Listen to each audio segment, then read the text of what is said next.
네, 안녕하세요. 기출문제풀이 전산회계 2급 첫 번째 시간이고요.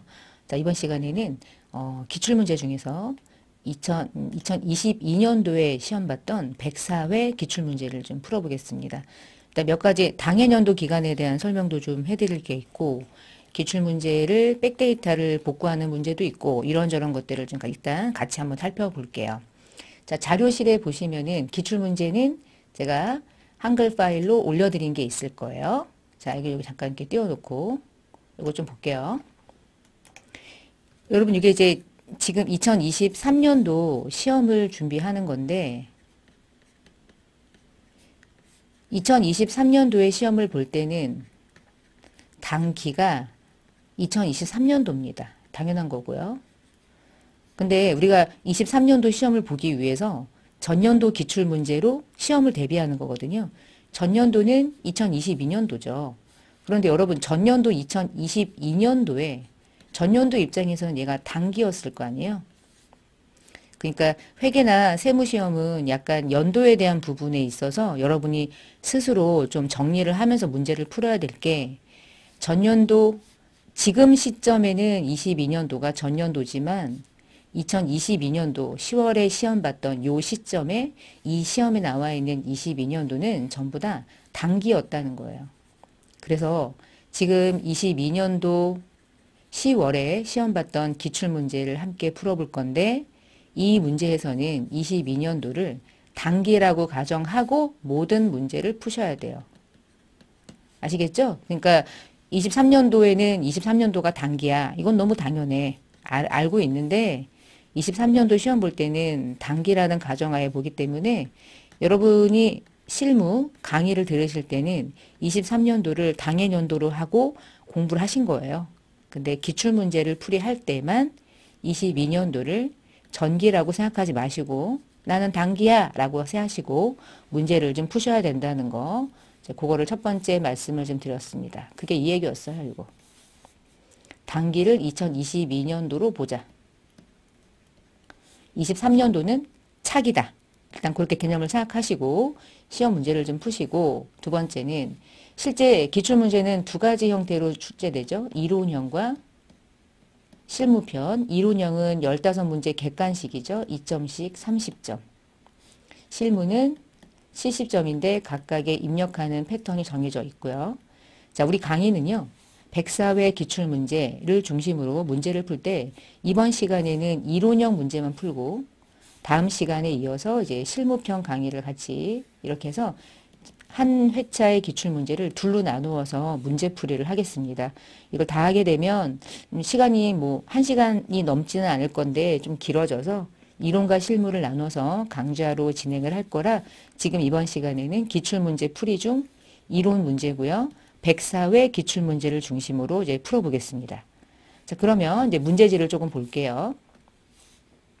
자, 문제지에 요거 시험지는 A형과 B형 이렇게 둘로 구분되어 있는데 그냥 문제 풀 땐 저는 A형으로 풀 거고 A형과 B형은 문제는 동일한데 문제가 그 객관식 문제를 섞어 놓은 거예요. 그러니까 똑같아요. 그러니까 A형으로 그냥 풀겠습니다.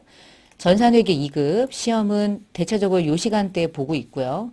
또 바뀔 수도 있어요. 시간대는 여러분이 접수할 때 확인 좀 해주시고요. 제한 시간은 1시간 동안 시험을 보니까 60분 안에 문제를 정확하게 다 풀고 프로그램에 입력하는 것까지를 완벽하게 하고 나서 이제 퇴실을 하는 거예요. 시험장에서. 그러니까 시험 현장에 가면 USB를 나눠줄 건데 USB 안에 시험을 보기 위한 답안을 작성하기 위한 백데이터, 기초 백데이터가 그 안에 있어요. USB 안에. 그래서 그 USB를 처음에 이제 설치를 해야 되거든요. 자, 설치하는 방식. 제가 자료실에다가 올려드린 104회 기출 실행 백데이터라고 하는 zip 파일을 오른쪽 마우스를 눌러서 반드 zip 또는 뭐 다양한 파일로 zip을 좀 풀어주시고요.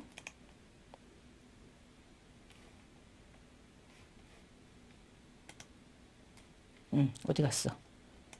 zip을 풀었는데 어디로 도망갔지? 아, 있구나. 아, 여기 도망갔네. 여기 있어요. 자, 그럼 얘를 그냥 치워놓으시고 이제 자, 이 안에 더블 클릭하고 들어가시면은 기출 실행 백데이터라고 있을 거고요. 이제 그 안에 텍스라고 하는 게 요 빨간색 보이세요? 요 빨간색. 요 빨간색이 시험 볼 때 USB 안에 들어가 있는 데이터예요. 이게 DB예요. 요거를 이제 실행하시는 거예요. 시험장에서. 시험장 가면은 시험지는 지금처럼 종이로 나눠주고 USB를 PC에 꽂은 다음 USB 안에 있는 요 텍스 요거를 실행해서 프로그램을 열어서 그 프로그램 안에 객관식이든 실기, 실무 수행 문제든 전표 입력이든 마지막에 장부조회든 요 프로그램 안에 모든 걸 답안을 여기에 작성을 하고 답안 여기 작성하고 그리고 요 시험지 있죠 종이 요 시험지는 퇴실할 때 그냥 가지고 나와요. 집에 가져오시면 돼요. 이건 이렇게. 그럼 요거는 집에 가져와서 저녁에 답안이 공개되면 답안이랑 여러분 시험지에 답 체크한 거랑 맞춰서 합격인지 아닌지 여러분 스스로 검증할 수 있도록 활용하시면 되겠습니다. 자, 그럼 시험장 가셨을 때 요 텍스 파일을 이제 실행을 할 건데 지금 여러분이 이거 실행하기 전에 이걸 실행하는 방법이 좀 있어요. 여기 아래 보시면 기출 문제 설치 안내라고 돼 있죠. 그거 한번 눌러볼게요. 자, 위에 있는 거는 뭐 안 읽어도 될 것 같고요. 그 아래쪽에 쭉쭉쭉쭉 아래쪽에 보시면 전산회계 2급 문제 푸실 때 시험장 가시면 수험번호를 입력하라고 하거든요. 여러분 수험번호. 근데 지금은 연습할 거라서 임시 수험번호를 주어진 번호를 그대로 입력을 해주시고 감독관이 확인번호를 불러줄 때까지 프로그램을 열지 못해요. 시험장에서. 그래서 동일하게 확인번호 입력하는 칸이 있을 거예요. 그것도 같이 입력을 하시게 됩니다. 잠깐 이제 얘를 이제 실행을 해볼게요. 그럼 어떻게 한다는 얘기냐면 자 이제 올려드린 이 빨간색 응용 프로그램, 텍스 프로그램을 더블 클릭해서 실행합니다. 자, 이렇게 이제 뜨죠? 자, 수험번호. 여기다가 수험번호를 얘를 입력하라는 거예요, 이거.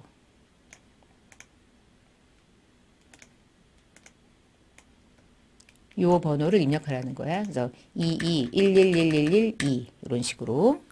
그 다음 여러분의 이제 이름을 입력하시면 되고요. 그 다음에 설치. 그럼 이제 프로그램이 여러분 화면에 이렇게 뜰 거예요. 전산회계 2급, 여러분 수험번호, 여러분의 이름. 문제 유형은 A형이면 클릭하고 B형이면 B형에다 클릭하시는 거야.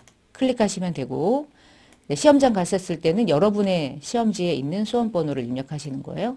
그 다음에 감독관이 2869 입력하세요. 그래요. 그러면 2869 입력을 하는 순간 프로그램이 열리죠. 잠시 뒤에 이제 로그인 버튼 누르시면 이렇게 생긴 프로그램이 여러분 화면에 뜨게 됩니다. 이게 시험장에서 프로그램을 여는 방법이에요. 근데 지금 시험 보는 것처럼 동일하게 이 메뉴 들어가서 하시는 거고 자 여기서 지금까지 요거 이제 수험번호 입력하는 것들을 좀 설명을 드렸고요. 여기까지 제가 한번 화면을 가지고 볼게요. USB를 나눠준다. USB에 꼬리표가 있거든요. 그럼 본인의 응시 종목, 전산회계 2급에 맞는지 그리고 여러분의 수험 정보를 입력할 수 있게 종이에 빈칸이 있을 거예요. 여러분의 수험 번호하고 이름을 넣어요. USB를 지금처럼 설치해요. 그리고 지금 알려준 것처럼 수험 번호와 이름을 넣고 감독관이 확인 번호를 불러줄 때까지 기다렸다가 마지막에 감독관 확인 번호를 받아서 입력을 해요. 그리고 나서 그때부터 이제 시험 문제를 푸는 거예요. 자, 시험을 다 보고 났을 때 객관식 이론은 이론 문제 답안 작성에다가 넣고 모든 전표, 모든 장부조회 답안 작성이 모두 끝나면 마지막에 답안 저장 누르신 다음에 퇴실하는 겁니다. USB를 빼서 감독관에게 내고 나오는 거예요. 자, 그러면 아래쪽에 좀 내려가 볼게요. 자, 이론 시험이 1번부터 해가지고 이렇게 쭉쭉쭉쭉 가다가 15번까지 이렇게 있잖아요. 그러면 15번까지 문제는 손으로 풀고 이렇게 해가지고 손으로 막 푼 다음에 나중에 이 프로그램을 열어서 어떻게 하냐면 요 아래쪽에 이론 문제 답안 작성이라고 하는 거 보이시죠? 여기. 얘를 클릭을 해서 1번은 몇 번인지, 2번은 몇 번인지, 3번은 답이 몇 번인지 이렇게 답을 푼 게 있을 거 아니에요? 그거를 마우스로 마킹을 이렇게 클릭하면서 답을 체크하시는 거예요. 제가 체크하는 방법만 그냥 보여드린 거예요. 자, 그다음 마지막에 장부 조회하는 문제 있잖아요. 쭉 내려가다 보면 얘네들은 프로그램에 그냥 입력을 하면 정답 처리가 되는 거고 쭉 내려가다 보면 마지막에 여기요. 장부조회. 1월부터 6월까지 얼마입니까? 비품의 장부가액은 얼마입니까? 이런 거 있죠? 요 1, 2, 3번. 1번을 조회해 보니까 얼마가 나오고 얼마가 나오고 얼마가 나오면 그걸 적어 놨다가 마지막에 요 이론 문제 답안 작성 메뉴를 열어서 요 아래쪽에 실무시험 답안 장부조회 세문항은 직접 손으로 입력을 하는 거예요. 이런 식으로 이렇게. 그리고 세문항은 이렇게 작성. 다 입력이 끝나고 나면 나머지 입력은 그냥 일반 전표에 입력하는 거 동일하게 원래 하던 대로 동일하게 해주시고요. 쭉 똑같이 해주시고 그리고 나서 모든 입력이 다 끝났다. 이론 문제도 다 저장했다. 그러면 마지막에 할 일.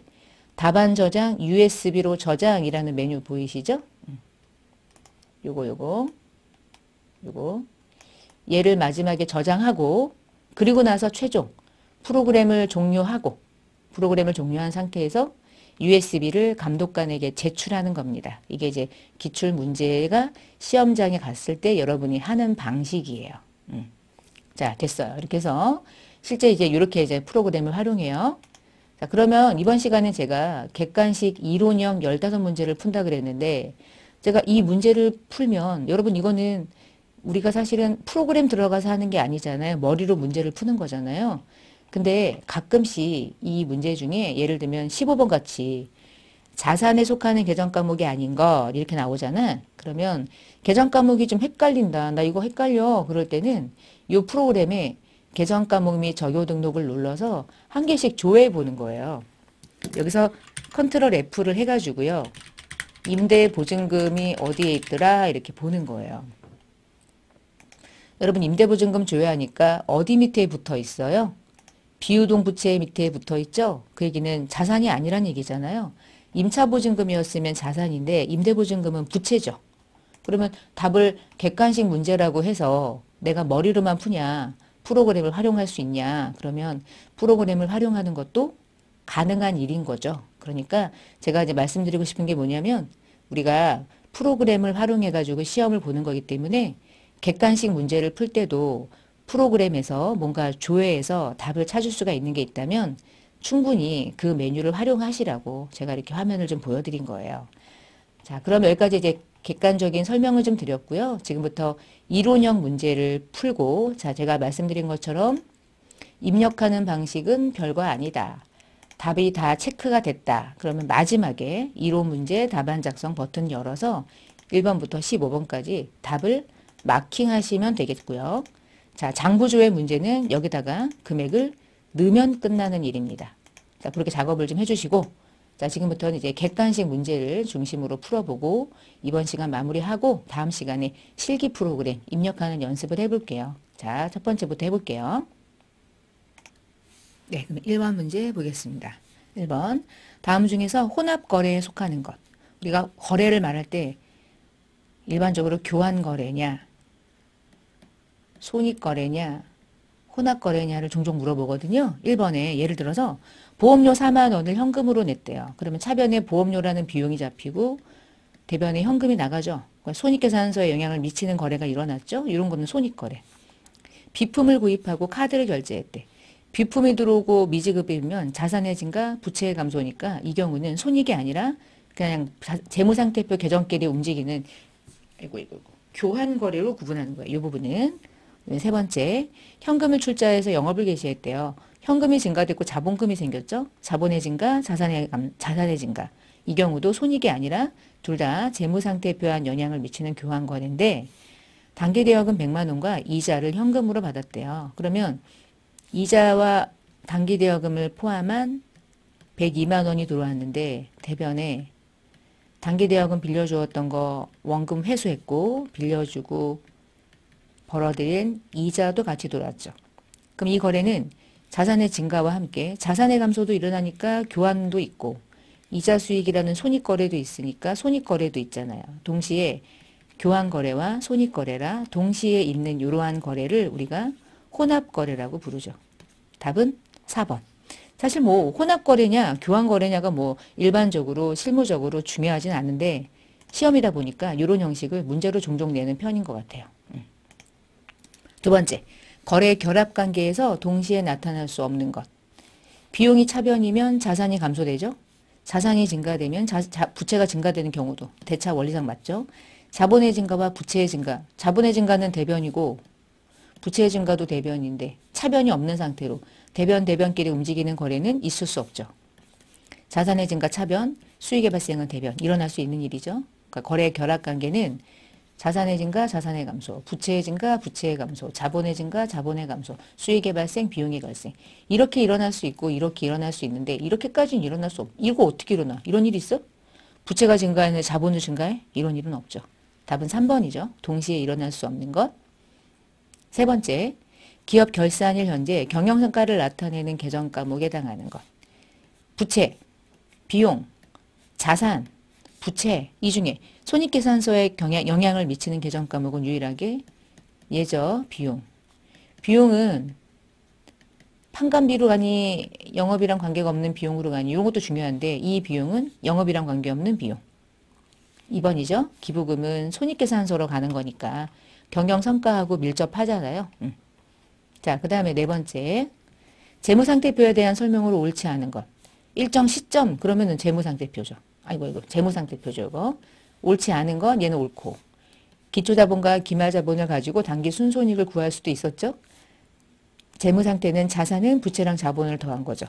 자산과 부채는 유동성이 낮은 것부터가 아니라 높은 것, 빠른 것부터 순서대로 1순위부터 나열하기 때문에 맨 처음에 등장하는 계정은 항상 유일하게 현금 및 현금성 자산 얘가 들어가는 게 원칙이고 자산에서 맨 마지막에 들어가는 건 대부분 부도, 어음과 수표. 왜냐하면 현금성으로 분류될 수 있는 유동성이 가장 낮으니까. 높고 낮은 순서대로. 낮은 순서가 아니라 높은 순서대로 그러니까 가장 낮은 게 맨 마지막에 꼬라박이 되는 거죠. 자, 내려가서 이제 5번 문제. 기말의 대손충당금 잔액은 얼마가 되냐. 봅시다. 기초가 15만 원이 있었고 전년도에 대손충당금하고 처리했던 외상매출금 20만 원이 회수가 됐대요. 여러분 요거 회수되면 현금으로 뭐 20만 원 이렇게 들어올 때 전년도 거 충당금 떨었는데 다시 올해 들어오면 대손 처리했던 거 다시 들어오면 무조건 대손충당금 증가시켰죠. 분계를 아셔야 되겠네요. 이건. 그럼 현재 15만 원이었는데 20만 원 증가했으니까 현재 대손충당금 잔액은 35만 원. 이거 중요하고. 기초의 매출채권이 1,500원이었는데 1,500만 원이었는데 기말의 매출채권은 1,000이 됐대. 그럼 상관없지 뭐. 1,000이죠. 우리는 1% 한대요. 그럼 여러분 1,000만 원에 1%면 10만 원 설정해야 되잖아. 근데 봐요. 이 10만 원 설정액이 왜 의미가 있냐면 기말에 재무상태표에 외상매출금이 1,000만 원이 기재될 때 요 밑에 무조건 얼마가 들어와야 된다는 거야. 10만 원이 와야 돼.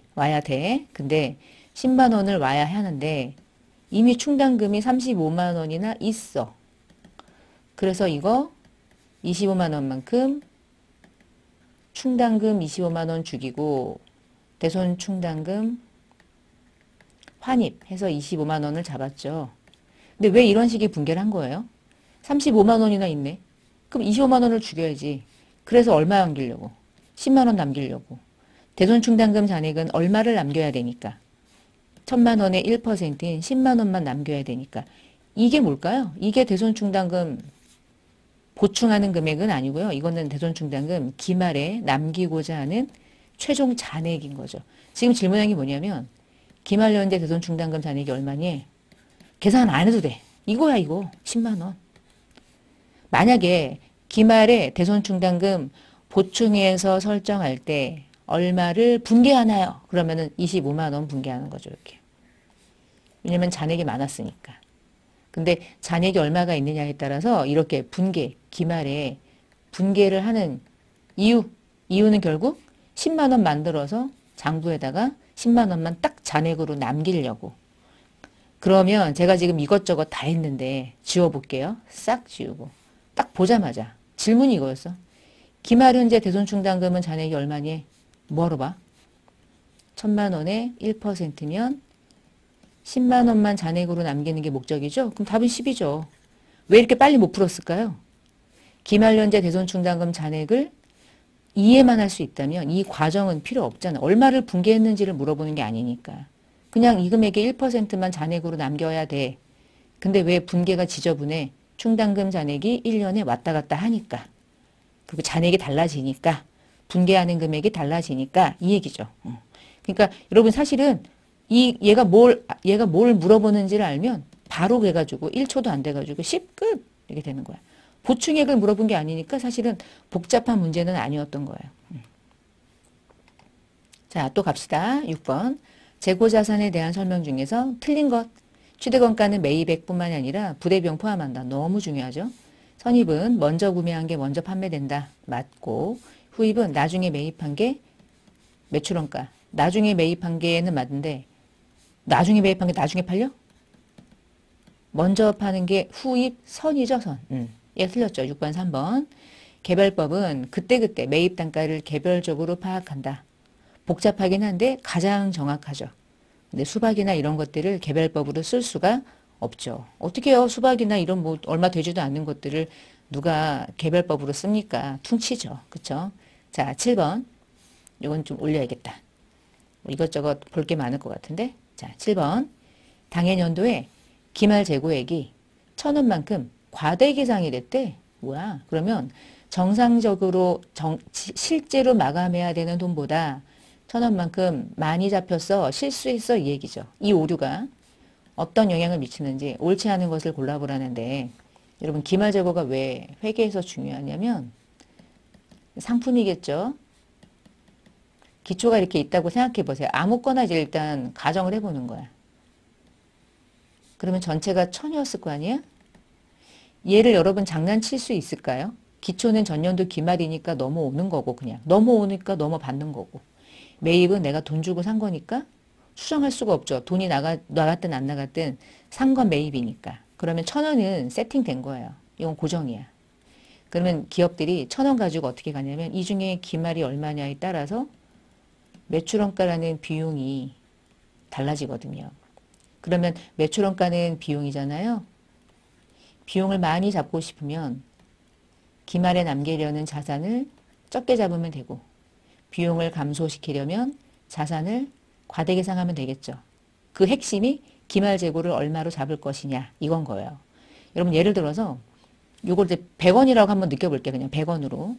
기말 재고를 원래는 200을 잡아야 되는데 100을 과대 계상했대? 그러면 300을 잡은 거야. 그러면 매출원가는 원래 800 잡아야 되는데 700이 잡힌 거잖아요. 이렇게 된다니까? 그래서 기말 재고가 얼마가 되느냐에 따라서 매출원가라는 비용이 완전 달라지기 때문에 그래서 중요한 거예요. 뭐 다른 이유가 있겠어? 그럼 봐요. 기말 재고를 200 잡아야 되는데 300을 잡았다. 100원, 1,000원만큼 과대 계상했다. 그 얘기는 매출원가가 감소했다 이 뜻이죠. 자, 그럼 매출원가가 과대 계상됐겠어요? 과소 계상됐겠어요? 틀렸죠? 얘가 답이었네? 그럼 봐. 이제 그 다음에 왜 만든지. 매출원가는 비용인데 매출원가 비용이 1,000원만큼 과소 계상되면 비용의 감소는 이익의 증가를 가져오잖아요. 이익의 증가를 가져올 거 아니에요. 이익의 증가와 함께 기말 재고가 커졌지. 그런데 이 기말 재고 300은 이번 연도로 끝납니까? 이제 그 다음 연도에도 영향을 미쳐요. 다음 연도에도 영향을 미치죠. 200으로 마감해서 200을 넘겨줘야 되는데 300으로 잘못 마감해서 내년에 300으로 넘겨주는 거예요. 그러니까 다음 연도 기초가 더 많은 금액으로 내년에 2월 된다는 거죠. 이게 분식회계의 출발인 거예요. 자산을 과대 계상하면 이게 올해로 끝나는 게 아니라 내년까지 연결돼.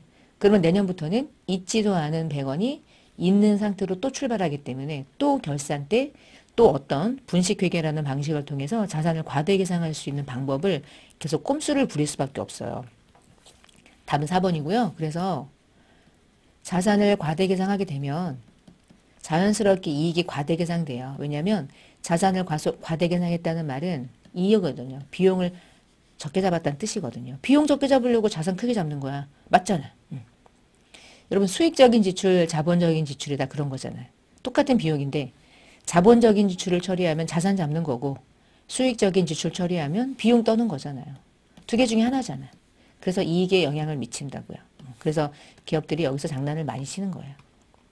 또 알고 있어야 나는 장난치려고 하는 게 아니라 이런 의미가 있어서 기말에 재고자산을 마감하고 금액을 계산하는 것이 의미가 있는 거구나. 그렇게 이해하시는 게 좋으니까. 자, 8번 문제. 가나에 들어갈 말. 자동차를 판매용으로 사면 재고죠. 영업에 쓸 거면 뭐예요? 유형이죠? 답은 뭐 3번 이렇게. 자동차니까 형체가 있잖아. 그러니까 무형은 아닐 거고. 그 다음에 이제 9번 문제. 일반 기업 회계 기준상 유형자산의 감가상각 방법으로 아닌 것은 정액법은 이렇게 구해지는 거. 정률법은 이렇게 구해지는 거. 연수합계법도 대략 이렇게 정해지는 거. 평균법은 재고자산을 평가하는 방식이지 유형자산에 대한 감가상각 방법이 아니죠. 평균법은 아니고요. 10번 외상매입금을 조기에 지급해서 매입 할인을 하면 당해년도 손익계산서에 어떤 영향을 미칩니까? 매입 할인하면 외상매입금은 감소하면서 매입 할인은 상품을 차감하게 되죠. 상품을 차감하게 되면 순매입액은 그만큼 감소하는 거잖아. 매입액이 감소하는 거잖아. 답은 1번이지 뭐. 매입액의 감소. 그럼 봐요. 매입액의 감소는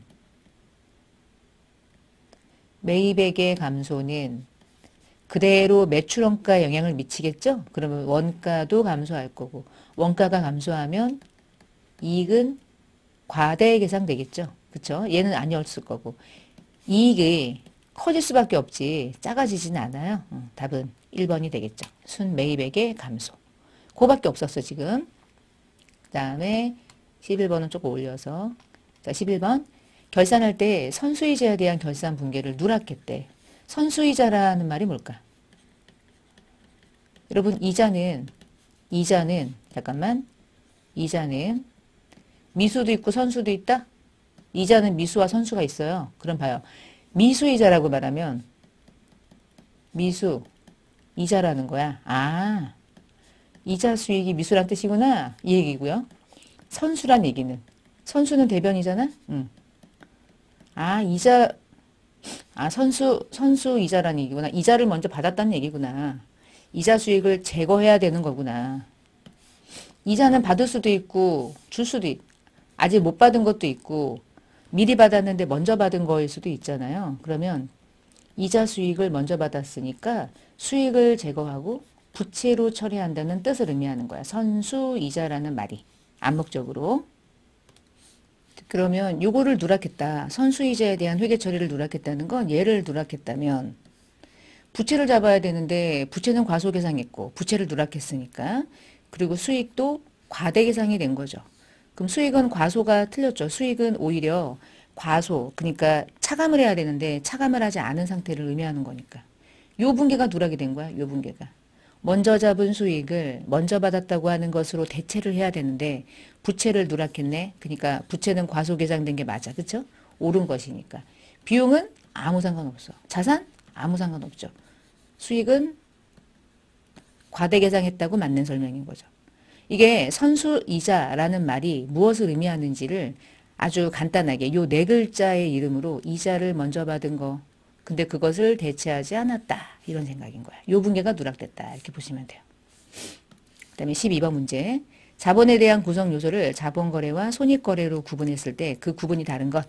자본금은 자본거래죠. 자본조정, 자본잉여금까지는 자본거래고 이익잉여금은 당기순 이익의 손익결과가 이익잉여금에 영향을 미치는 거죠. 손익거래, 자본거래. 12번의 답은 3번이 되겠습니다. 그 다음에 13번 문제. 13번. 다음의 자료로 당기에 추가로 출자한 거. 추가 출자는 출자를 받았다는 얘기니까 현금이 들어왔는데 출자, 자본금. 자본금이 얼마가 이번 연도에 출자 받아가지고 자본금이 증가했니? 이 얘기네. 그럼 자본금의 변화를 물어보는 거예요. 자, 당기에 현금 5천만 원을 출자해가지고 영업을 시작했대. 기초에, 처음에. 사업주가 개인적인 용도로 인출을 500만 원 해갔대요. 그럼 빠졌겠죠? 당기의 기말 자본금은 7천이 됐대요. 근데 기말 결산할 때 당기순이익이 1000이었대. 그럼 1000만 원까지 증가돼서 7000인데 그럼 5000에서 500을 빼면 4500? 4500에다가 1000만 원 더하면은 5500. 5,500이 그러면 7,000과 동일해야 되는데 기말의 자본금이 7,000이란 얘기는 1,500만 원이 더 증가됐었다는 걸 의미하는 거잖아. 왜 증가됐을까? 이거였나 보네 뭐. 답은 그러면 3번 1,500만 원 이렇게 찾을 수 있겠습니다. 자, 그 다음에 이제 14번 문제.